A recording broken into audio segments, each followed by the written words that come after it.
Video ini kita akan membahas mengenai rasio atau perbandingan.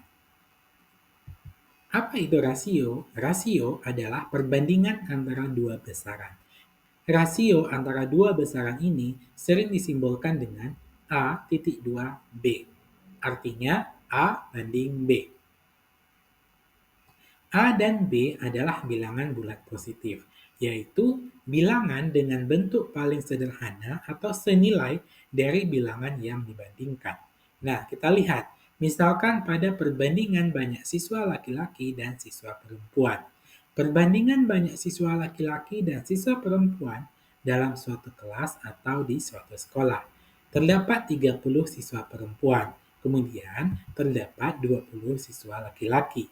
Maka rasio antara dua besaran ini adalah rasio banyak siswa perempuan dan siswa laki-laki dituliskan 30 siswa banding 20 siswa, yaitu 30,220. Nah, ini senilai dengan 3,22. Artinya 30 banding 20 sama dengan 3 banding 2. Dengan demikian, bahwa setiap ada 3 siswa perempuan, ada 2 siswa laki-laki. Jika ada 6 siswa perempuan, maka akan ada 4 siswa laki-laki. Karena rasio ini adalah bersifat tetap. Nah, berikut beberapa contoh konsep rasio yang sering kita gunakan dalam kehidupan sehari-hari, masuk dalam bumbu resep makanan. Misalnya, dalam memasak garamai, gulai asam padeh, patin, lemang, termasuk dalam menjahit antara waktu dan hasil yang diperoleh atau waktu dan penjahit yang bekerja. Nah, misalkan di sini rasio dalam bahan masakan. Gulai, asam pedas patin, asam durian. Memiliki rasio asam durian terhadap cabai yaitu 2:3. Artinya, setiap ada 2 sendok makan asam durian, diperlukan 3 sendok makan cabai. Hal ini diperlukan agar memiliki rasa yang pas atau sesuai. Ataupun mungkin rasio antara cabai dan ikan yang digunakan. Misalnya 4 sendok makan cabai terhadap 1 kilogram ikan. Nah, konsep rasio lain yang dapat kita jumpai di kehidupan kita adalah terkait dengan pembagian hasil. Misalnya dalam memetik buah kelapa. Nah, kalau misalkan orang tua mempunyai pohon kelapa dan dibantu oleh orang lain memetiknya, nah, kira-kira bagaimana mereka membagi hasil panennya secara adil? Nah, kita bisa bahas dengan konsep rasio. Rasio atau perbandingan adalah cara untuk membandingkan dua besaran dengan satuan yang sama. Misalkan, konsep yang sering digunakan adalah yang dinamakan dengan 3-10. Artinya, apabila memperoleh buah kelapa 10 buah, maka akan dibagi dengan 7 buah untuk pemilik, 3 buah untuk pemetik buah kelapa. Nah, jika terdapat 20, maka 14 untuk pemilik dan 16 untuk pemanjat kelapa. Begitu seterusnya. Mari kita perhatikan ilustrasi berikut. Misalkan di sini terdapat 10 buah kelapa dengan perbandingan 3:10, artinya 7 buah kelapa akan menjadi milik dari pemilik dan 3 buah kelapa akan menjadi milik pemetik kelapa. Nah, dengan demikian, terdapat perbandingan banyaknya buah kelapa yang diperoleh pemilik dan pemetik adalah 7:3, yang bisa kita tulis. Dengan demikian, kita bisa lihat bahwa perbandingan banyaknya buah kelapa yang diperoleh pemilik dan pemetik adalah 7:3. Nah, jika terdapat hasil 20, maka 14 buah kelapa untuk pemilik dan 6 untuk pemetik. Nah, bagaimana jika terdapat hasil 30 buah kelapa? Berapa banyak buah kelapa untuk pemilik dan berapa untuk pemetik masing-masingnya? Nah, di sini kita bisa lihat bahwa total 30, artinya 3 dikali 10. maka untuk pemilih adalah 21, yaitu 7 dikali 3. Dan pemeti adalah 9, yaitu 3 dikali 3. Karena ingat bahwa rasio adalah konsep yang tetap. Nah, dengan demikian, rasionya adalah 7 banding 3. Nah, berapapun yang diperoleh, tetap kita menggunakan rasio 7 banding 3 tersebut. Nah, bagaimana menuliskan perbandingan dua besaran? Nah, secara matematika dapat dituliskan dengan menggunakan simbol pembagian atau pecahan, yaitu perbandingan banyak buah kelapa yang diperoleh pemilik dan pemeti adalah 7 banding 3. Maka kita bisa tuliskan perbandingan pemilik banding pemeti yaitu 7 banding 3. Untuk pemilik adalah 7 dan untuk pemeti adalah 3.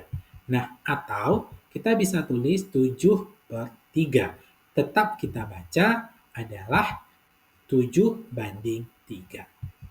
Nah, selanjutnya kita bisa lihat pada tabel berikut penghasilan total misalnya 10, maka untuk pemilik adalah 7, untuk pemeti 3.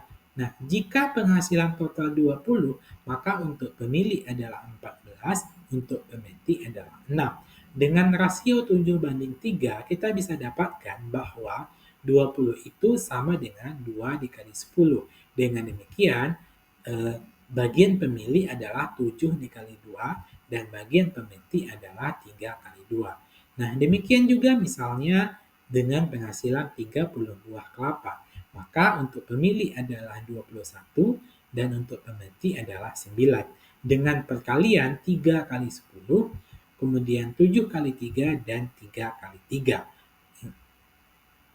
Selanjutnya, jika memperoleh hasil 40, kemudian untuk pemilih berarti 28 dan pemeti 17. Dengan rasio tetap yaitu 7 banding 3, maka kita bisa tahu bahwa 40 sama dengan 4 kali 10, sehingga untuk pemilih 7 kali 4 yaitu 28, dan untuk pemeti 3 kali 4 yaitu 12. Dan seterusnya 50 buah kelapa, maka untuk pemilih adalah 35 dan untuk pemeti adalah 15.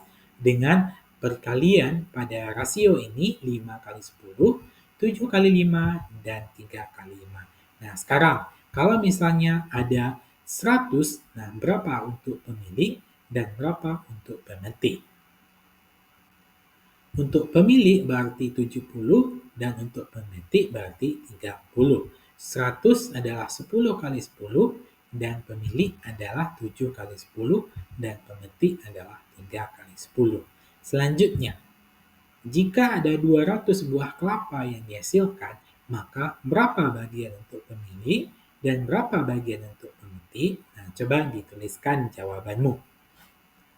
Ya, jadi untuk pemilih adalah 140 dan untuk pemeti adalah 60. Dengan perkalian bahwa 200 sama dengan 20 kali 10, 100, kemudian 7 kali 20 selanjutnya adalah 3 kali 20. Nah, kita bisa lihat hubungan antara banyaknya yang diperoleh pemilik dan pemeti buah kelapa bahwa pada baris pertama bisa kita lihat perbandingan antara pemilik dan pemeti yaitu 7 banding 3. Nah, pada baris yang lain ada 14 banding 6, 21 banding 9, dan 28 banding 12. Nah, rasio tersebut selalu sama yaitu 7 banding 3. Perhatikan bahwa semakin banyak buah kelapa yang diperoleh, maka semakin banyak juga yang diperoleh oleh pemilik dan pemeti. Yaitu yang pertama adalah 7 banding 3 sama dengan 21 banding 9. Kemudian kita bisa juga lihat 7 banding 3 sama dengan 14 banding 6.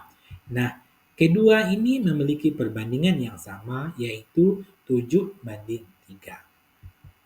Artinya, perbandingan antara bagian pemilih dan pemeti selalu tetap, meskipun jumlah hasilnya berubah.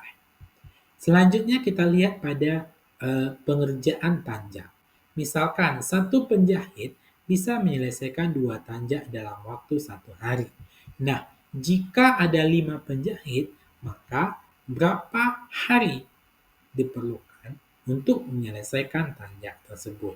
Misalkan, di sini ada satu penjahit bisa menyelesaikan 2 tanjak. Jika ada 5 penjahit, maka dapat menyelesaikan ada 10 tanjak. Karena masing-masing penjahit bisa menyelesaikan 2 buah tanjak. Nah, kita lihat rasio tersebut antara penjahit dan tanjak selalu sama, yaitu 1:2. Nah, dengan demikian, satu penjahit adalah 2 tanjak per hari, jika 5 penjahit adalah 10 tanjak per hari. Nah, secara matematika kita dapat tuliskan dalam bentuk perbandingan yaitu 1:2 atau 1/2 yang kita baca 1:2. Artinya, setiap satu orang penjahit dapat menyelesaikan 2 buah tanjak dalam waktu 1 hari. Dengan demikian, jika ada 5 penjahit, maka akan dapat diselesaikan 10 tanjak dalam waktu 1 hari. Nah, kita bisa tampilkan dalam bentuk tabel, misalnya penjahit 1 orang, maka tanjak yang diselesaikan 2. Penjahit ada 5, maka tanjak yang bisa diselesaikan ada 10 dalam waktu 1 hari.